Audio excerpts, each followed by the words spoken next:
కేసీఆర్ అంటే నాకు మంచి గౌరవము. కేసీఆర్ అంటే కూడా ఒక మంచి పరిపూర్ణత చెందిన నాయకుడే. కానీ పరిపూర్ణత చెందిన నాయకుడు రాహుల్ గాంధీ గారు మాట్లాడడం వల్ల మీరు దిగజారిపోయారు అనేది నా భావన. ఇంత ఇంత ఈ వయసులో కూడా దిగజారు రాజకీయాలు కేసీఆర్ గారికి అవసరమా?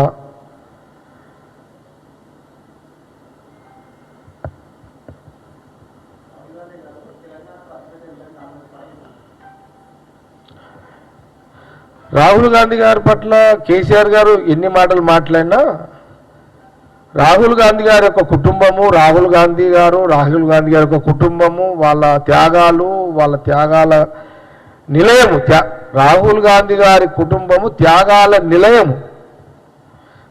ఈ దేశ రాజకీయాలు, ఈ రాష్ట్రంతో పాటు దేశ రాజకీయాల్లో ఒక చరిత్ర గల కుటుంబం రాజకీయాల్లో ఉన్నది, ఎథిక్స్ తోటి ఉన్నది అని ఎవరయ్యా అంటే అది రాహుల్ గాంధీ గారి యొక్క కుటుంబము త్యాగాల కుటుంబం అని ఎవరమైనా ఒప్పుకోవాల్సిందే. కొందరికి ఇష్టమున్నా ఇష్టం లేకపోయినా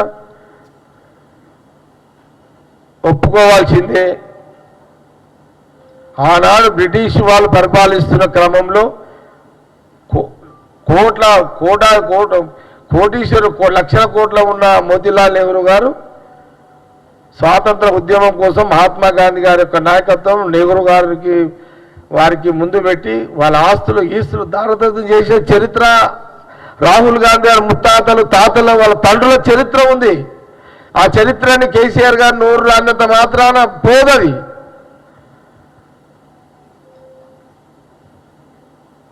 ఎందుకు కేసీఆర్ గారు ఇంత పెద్ద అనుభవజ్ఞుల రాజకీయ నాయకుడిగా మీరు ఎందుకు నోరు జారుతున్నారు? ఎందుకు తొందరపడుతున్నారు? ఎందుకు టెంప్ట్ అవుతున్నారు?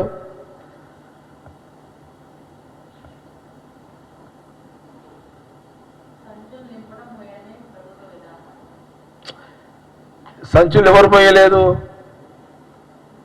కాంగ్రెస్ వాళ్ళు మోస్తున్నామా? టీఆర్ఎస్ మొయ్యలేదా?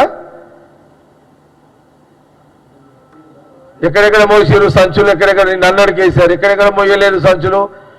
వాళ్ళు ఎక్కడెక్కడ పంపించారు? స్టేట్లు చెప్పారు. మహారాష్ట్ర పంపించారు, తమిళనాడు పంపించారు, పశ్చిమ బెంగాల్ పంపించారు, కర్ణాటక పంపించారు. అనేవారు ఇంకొకైనా ఢిల్లీ కేజ్రీవాల్ పంపించారు, ఒరిస్సా